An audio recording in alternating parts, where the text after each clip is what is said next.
Hello les amis, j'espère que vous allez bien. Bienvenue dans un shot de motivation by Sandy, la safe place, un endroit où on s'édifie, on s'encourage, mais surtout un endroit où on se fait du bien tous ensemble. Alors mets de côté toutes tes préoccupations, tes défis, tous tes problèmes et rejoins-nous dans notre espace d'amour et de bienveillance.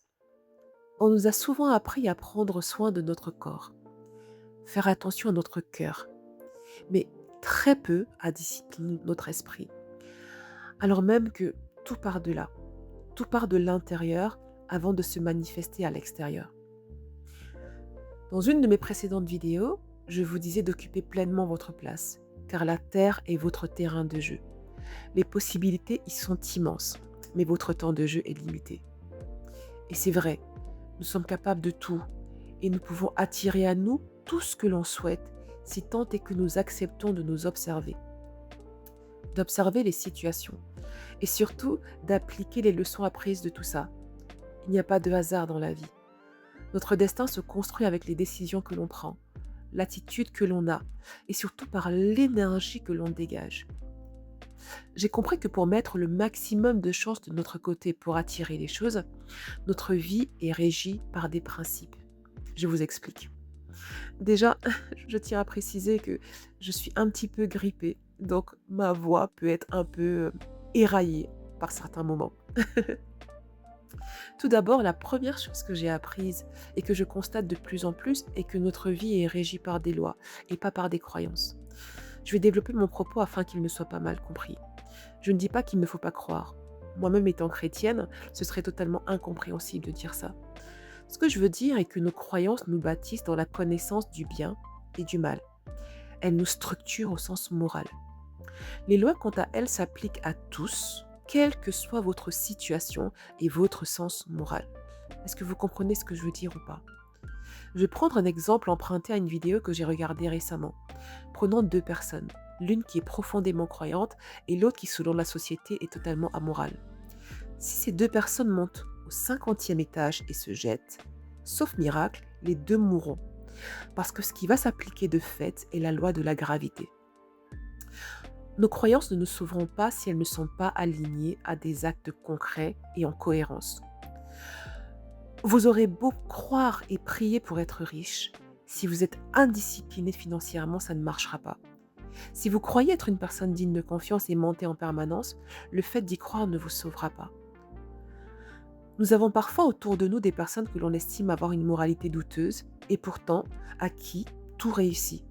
Et on peut avoir tendance à penser qu'elles ont de la chance, là où très souvent, ce sont juste des personnes qui ont compris les lois de la nature et les appliquent stricto sensu.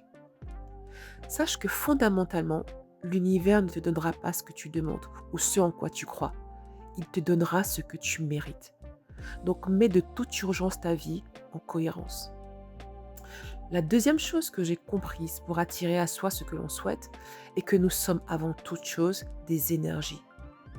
Rabia de la Greatness dit d'ailleurs souvent que nous sommes des êtres spirituels qui vivons une expérience humaine. Ce qui suppose que, quand l'on est quelque part, ce qui marque notre présence est très souvent décorrélé de l'image que l'on présente. Il m'est parfois arrivé de rencontrer une personne qui ne m'a pas parlé, qui n'a effectué aucun mouvement, mais ressentir son autorité, l'aura qu'elle dégage, et encore une fois, sans qu'elle ne prononce un seul mot.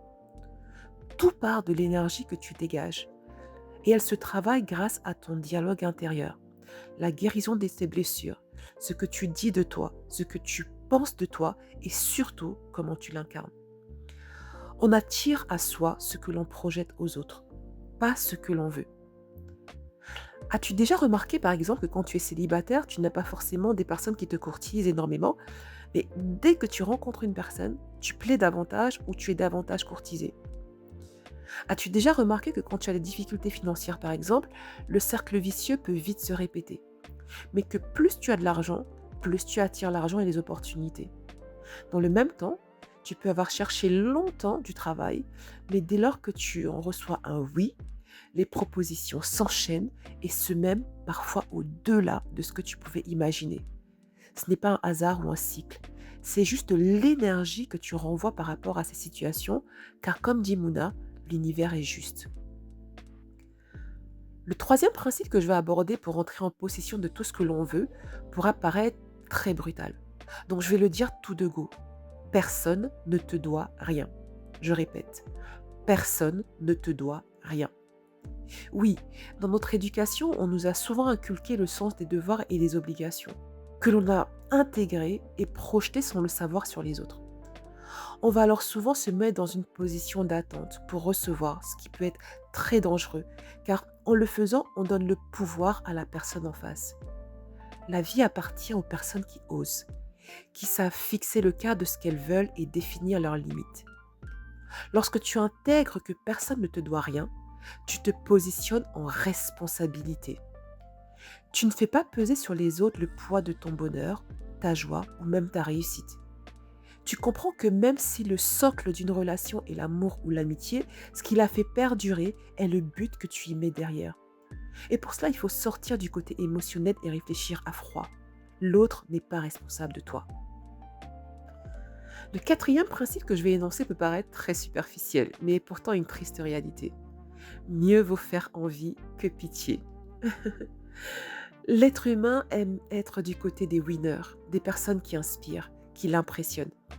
Notre éducation nous a longtemps fait croire que capitaliser sur notre apparence, prendre soin de notre physique et en faire un atout majeur faisait de nous une personne légère. C'est faux. Encore plus dans la société actuelle, notre branding est très important. Les autres vous traiteront avec la valeur que vous vous accordez, avec l'importance que vous vous donnez, indépendamment de la réalité. Encore une fois, l'univers est juste. Vous aurez beau être la meilleure personne de la Terre, si vous avez un mauvais branding, vous n'attirez à vous que des cas sociaux. Le risque de ce principe vient quand vous n'avez que ça à proposer. Mais si vous savez utiliser cet outil comme un levier, il vous propulsera. On ne dit pas tout à tout le monde. On ne montre pas tout à tout le monde. C'est à nous de faire le storytelling de notre vie.